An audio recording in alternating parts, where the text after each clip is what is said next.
वालेकुम जी। MF 285 जी 54 वाला rotavator आ ते कमाद दा वड वा जी, जिहड़ा बिल्कुल कह लो कि एक दवाड़ा वा, 4 कनाला थां वा जी जिथे रूटर चल रहा जी। तो अज फरवरी की मेरा ख्याल कोई 4 तरीक हो गई है जी। तो इत्थे कणक का कीरा काना जी लेट हैगी है फुल। तो सो ट्रैक्टर की कारकरदगी तुहानूं दिखाउंदे आ किहो जिही आ। रूटर का अलग जिद्दां दा भी है जी, वो तुहाडे सामने आ ते आपां तुहानूं चैक करवाउंदे आ जी। तो दूजे लोह दे विच चल रहा जी, वो 1200-1300 RPM ते नज़दीक तो आपां तुहानूं दिखाउंदे आ किहो जी कतराई हुई है जी। आ तुसीं देख सकदे आ।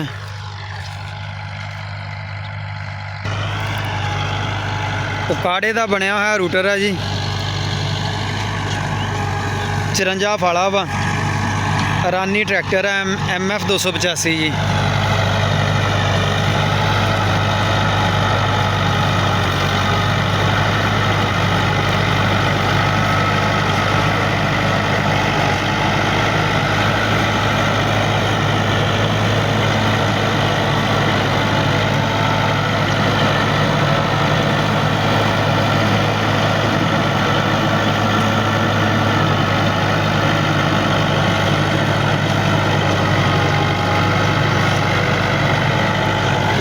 पत्थर जमीन दे विच बहुत ज़्यादा जी।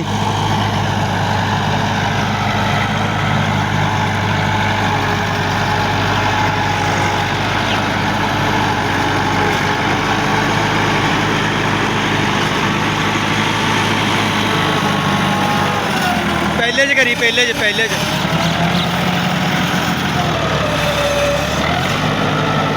लो जी, पहला लो लाता वा। हुण देखते हैं तो दूजे लो च चल रहा सीगा जी। किन्ना क फर्क पैंदा जी कतराई दे विच।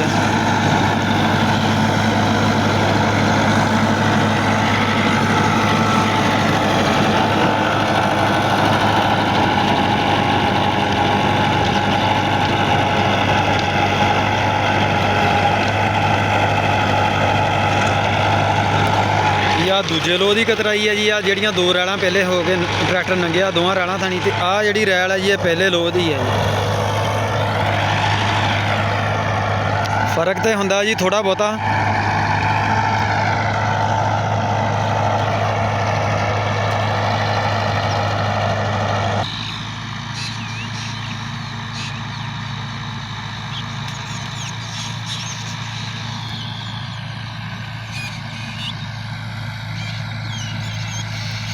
बिल्कुल जी, कह लो कि अज थोड़े जे RPM ते ट्रैक्टर चल रहा जी। तकरीबन कह सकते हैं कोई 1200-1300 RPM।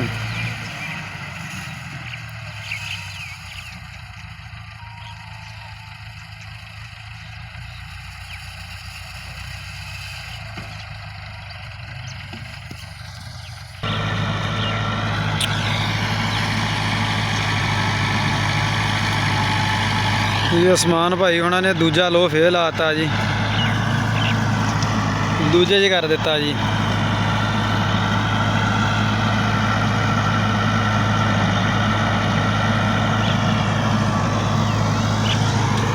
कतराई जिद्दां दी भी हो रही है तुहाडे सामने है जी। आपां कोई बहुता कुछ नहीं ये हवाले ना कहांगे जी। कमाद दा वड वा जी, ਉਹਦੇ ਵਿੱਚ रूटर चल रहा।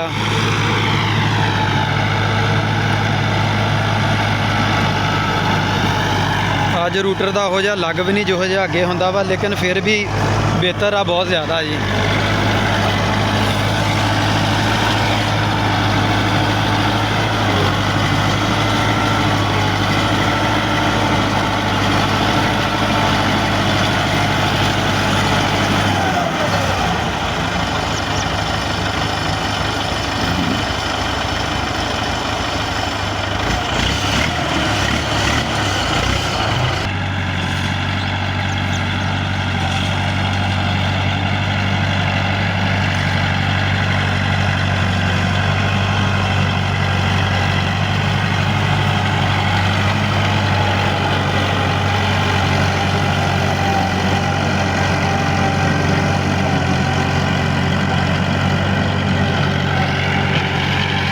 ਦੋਸਤੋ ਅਗਰ ਤੁਹਾਨੂੰ ਵੀਡੀਓ ਅੱਛੀ ਲੱਗੀ ਹੋਵੇ, ਵਧੀਆ ਲੱਗੀ ਹੋਵੇ ਤੇ ਲਾਈਕ ਸ਼ੇਅਰ ਜ਼ਰੂਰ ਕਰਿਓ ਜੀ।